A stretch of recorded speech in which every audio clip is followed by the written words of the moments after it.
오늘 이곳에 모인 모든 분들을 예수님의 이름으로 환영합니다. 요한 1서의 말씀으로 계속 나누고 있는데 제가 지난주쯤에 라디오를 하나 들었습니다. 라디오 시대라는 프로그램인데 거기에서 사연이 하나 접수가 됐어요. 어떤 사연인가 하면 우리 집 남편하고 옆집 아내가 자기라고 서로 부르더라, 뭐 이런 사연이에요. 그래서 뭐 친해지다 보니까, 아니면 어떤 사람은 입버릇 때문에 자기야 뭐 이런데 남의 남편을 자기라 그러고, 또 이 남편도 그분한테 그런 호칭을 사용하니까 답답해서 라디오에 사연을 보낸 것이죠. 그래서 이 분에게 그 상담자가, 가족 상담자가 이렇게 얘기합니다. 호칭은 관계를 정의한다. 그러므로 남편이 그렇게 부르지 않도록 해라라고 권면을 했습니다. 우리들은 하나님을 어떻게 부릅니까? 하나님을 아버지라고 감히 부르고 있습니다. 그러면 하나님과 우리는 하나님의 자녀가 되는 관계가 됩니다. 호칭은 관계를 정의하는 것입니다. 우리가 하나님을 아버지라 부르니까 우리가 하나님의 자녀로 그렇게 살아갑니다. 오늘 요한 1서 3장은 하나님의 자녀에 대한 말씀입니다. 하나님의 자녀에는 특징이 있습니다. 그것은 하나님과 대화한다는 것입니다. 우리도 집에 가면 아버지 어머니랑 그렇게 이제 대화하고 자녀들하고 대화하지 않습니까? 그때 보통은 가족들은 필요한 것만 이야기합니다. 엄마 밥 줘. 밥 달라, 옷 사달라, 뭐 달라. 그게 주된 대화이지 않습니까? 그런데 예수님께서도 우리에게 그렇게 해라라고 말씀해 주셨습니다.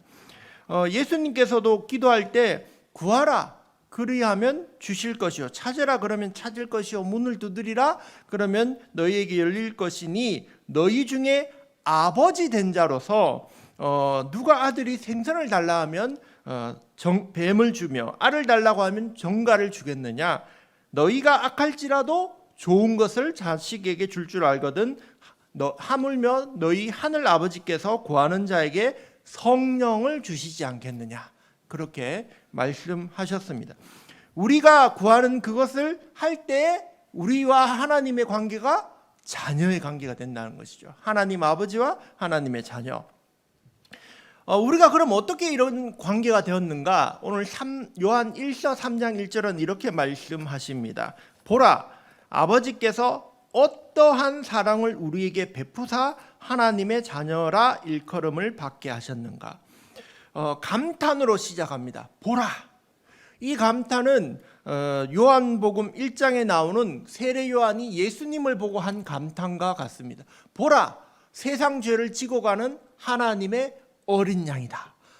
하나님께서 우리를 사랑하신 그 사랑이 너무나 감동적이어서 감탄하는 겁니다. 보라, 하나님이 어떤 사랑으로 우리를 자녀 삼아 주셨는가? 어떤 사랑으로 우리를 자녀 삼아 주셨습니까? 바로 그의 아들 예수님을 주시는 그 사랑으로 우리를 자녀 삼아 주셨습니다. 하나님의 자녀라는 이 단어는 요한 1서에서는 테크나라는 단어가 사용되어지고 있습니다. 이 단어는 그 전에 사도 바울이 사용했는 아들이라는 단어, 휘오스라는 단어와 좀 다릅니다. 사도 바울은 자녀 아들이라고 할 때 휘오스라고 했는 것은 법적으로 아들이다, 이런 의미를 가지고 있는데, 요한 1서에서 테크나는 어떤 의미냐면 중생을 해서 거듭나서 하나님의 자녀가 되었다, 이런 의미를 가지고 있습니다. 즉 우리가 어떻게 하나님의 자녀가 되었는가? 예수님 믿고, 예수님이 우리를 위하여 피 흘려 죽으셨다는 사실을 믿고 회개하여 우리가 거듭나서 중생에서 하나님의 자녀가 되었다라는 것을 말씀해 주십니다. 이것이 바로 하나님의 놀라운 사랑입니다. 중국에서 중국 문화혁명이라는 게 있었습니다. 말은 문화라는 단어가 들어가니까 좋아 보이지만 사실은 사람들을, 지식인들을, 종교인들을 죽였던 그런 끔찍한 사건들입니다. 그 당시에 어떤 일이 있었냐면 초등학교 아이들한테 가르친 거예요. 얘들아, 니네들 혹시 보면 기도하는 사람이 있으면 당에 고발해라, 이렇게 가르친 거예요. 근데 이 아이가 학교에서 배운 그대로 12살 난 그 아이가 집에 가서 보니까 엄마 아빠가 그리스도인이었던 거예요. 그래서 집에 가니까 엄마 아빠가 무릎 꿇고 기도하는 모습을 보고 당에 고발을 한 거예요. 근데 그 고발 소식을 듣고 마을이 뒤집어졌어요. 아무리 그래도 자식이 부모를 고발한 사건은 없었기 때문입니다. 근데 이 아이를 남겨놓고 엄마 아빠는 끌려가고 이 아이는 당에서 나와서 야, 박수 치라고, 영웅이다고 그렇게 이 아이를 추켜 세우는 겁니다. 그리고는 중학교, 고등학교, 대학교를 공짜로 다 당에서 보내준 거예요. 그리고 나서 한참 시간이 흘러서 25년이 지난 후에 이 사람이 결혼하고 자기도 아들을 낳은 겁니다. 그리고 그 아들이 초등학교 다니는 나이가 돼서 아들이 아버지 하면서 자기를 바라보는데 그 눈빛 속에 내가 고발해서 잡혀가던 엄마 아빠의 눈빛이 보인 거예요. 그래서 이 사람이 깨닫고는 엄마 아빠가 나를 원망하지 않고 사랑의 눈빛을 보여준 것이 이 이유였구나. 끝까지 나를 사랑했구나. 그것을 깨달은 거예요.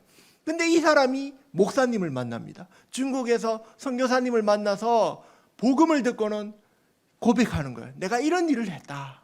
내가 이런 일을 했는데 용서받지 못할 사람인데 하나님은 용서해 주신다는데 나 같은 죄인도 용서해 주십니까? 그렇게 간증을 한 것이죠. 여러분, 우리가 그러한 죄인입니다. 에베소서에 보면 우리가 원래는 불순종의 아들이라, 우리가 원래는 죽어야 되는 사람들이다, 그렇게 말씀하십니다. 그런데 하나님의 놀라운 사랑으로 우리를 자녀 삼아 주신 것입니다. 할렐루야.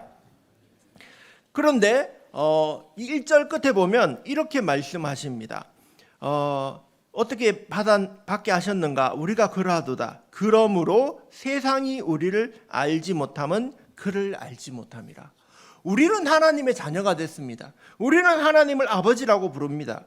당당히 부를 수 있습니다.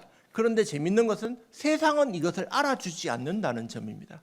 왜냐하면 하나님을 알지 못하기 때문입니다.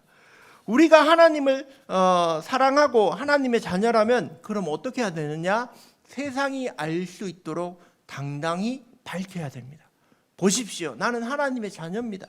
난 하나님을 믿습니다. 하나님 아버지 되십니다. 라고 당당하게 말할 수 있어야 됩니다. 어떤 사람들은 부끄러워할 수도 있습니다. 아이고, 가서 전도하는 것도 아니지만 내가 예수님 믿는다고 말하기엔 내 모습이, 내 형편이 너무 좀 부끄러운 것 같은데 어떻게 당당히 하나님의 자녀라고, 아들, 딸이라고 말할 수 있을까라고 생각할 것입니다. 그러나 하나님은 이미 뭐라고 얘기하십니까? 우리가 하나님의 자녀라고 말씀해 주셨습니다. 우리가 잘한 것이 있어서 자녀가 아니고, 우리가 능력이 있어서 하나님의 자녀 된 게 아니고, 예수님의 그 십자가 때문에 하나님의 자녀가 된 것이기 때문에 우리는 그냥 당당하게 그래요, 그럼에도 불구하고 나는 하나님 자녀입니다 라고 말하시면 되는 것입니다. 3장 2절에 보면 이렇게 말씀하십니다. 우리가 지금은 하나님의 자녀라. 우리가 지금은 이미 하나님의 자녀가 되었다는 것입니다. 사실은 이 사실을 세우기엔 부끄럽지만 하나님이 삼아 주셨으니 그렇게 말씀하셔도 됩니다. 사도행전 2장 21절에 이렇게 말씀하셨습니다. 누구든지 주의 이름을 부르는 자는 구원을 받으리라. 하나님을 아버지라고 부르는 자는 하나님의 아들, 딸이 된 것입니다. 여러분, 하나님의 아들, 딸이 된 줄 믿습니다.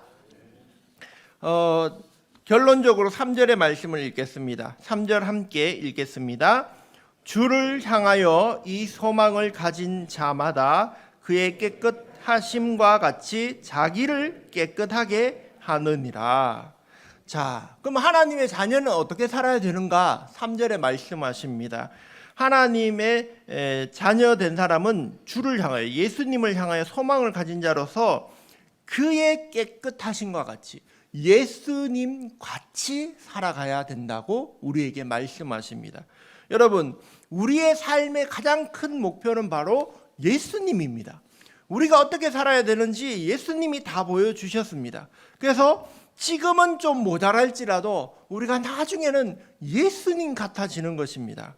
또 예수님처럼 어떻게 해야 되냐? 예수님처럼 깨끗해야 된다라고 말씀합니다. 성경은 예수님처럼 우리가 깨끗하게 살기를 원합니다. 하나님의 자녀는 그렇게 살아야 됩니다. 하나님의 자녀들은 하나님 앞에서 거룩하게 깨끗하게 살아야 됩니다. 우리가 하나님의 자녀라고 말하고는 어떤 때는 술도 마시고 어떤 때는 담배도 피고 어떤 때는 음란에 빠져 있고, 그렇다면 사람들은 아무도 우리를 인정해 주지 않을 것입니다. 그래서 하나님의 자녀라고 당당히 말하는 사람들은, 예수님을 믿는 사람들은 우리는 이러한 것에서 깨끗함을 얻어야 됩니다. 10대들이 학교에 가서 나는 그리스도인입니다, 크리스찬입니다 말하는 운동이 있습니다.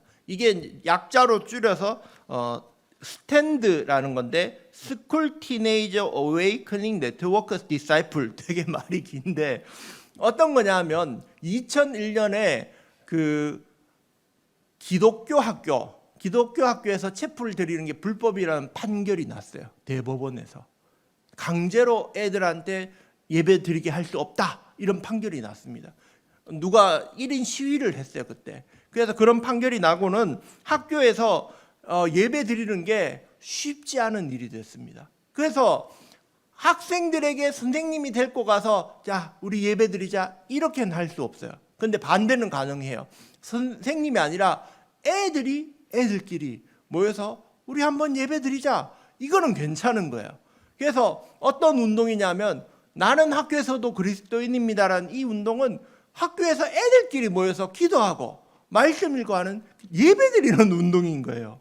이 아이들은 학교에서 당당하게 나는 크리스찬입니다 이렇게 밝히고 하는 거예요. 여러분, 이 아이들이 그렇게 배워서 나가서 그렇게 활동하는 것입니다. 지금은 학교에서 그렇게 하는 게 쉽지 않은 때라는 것입니다. 그렇지만 당당하게 밝히는 거예요. 나는 학교에서도 그리스도인입니다, 크리스찬입니다. 그렇게 밝히는 것이 하나님의 자녀인 줄 믿습니다. 우리 사랑하는 성도님들도 어디 가서든지 당당하게 나는 하나님의 자녀입니다 밝히시는 그런 저와 여러분이 되시기를 예수님의 이름으로 축복합니다. 우리 한번 제가 먼저 기도하겠습니다. 하나님, 오늘 하나님의 자녀됨에 대해서 함께 말씀을 나누었습니다. 사랑하는 우리 성도님들이 하나님의 자녀답게 이 땅에서 살아갈 수 있도록 도와주시고, 어딜 가서도 하나님을 아버지로 고백하는 우리들 되게 붙잡아 주시옵소서. 예수님 이름으로 기도합니다. 아멘.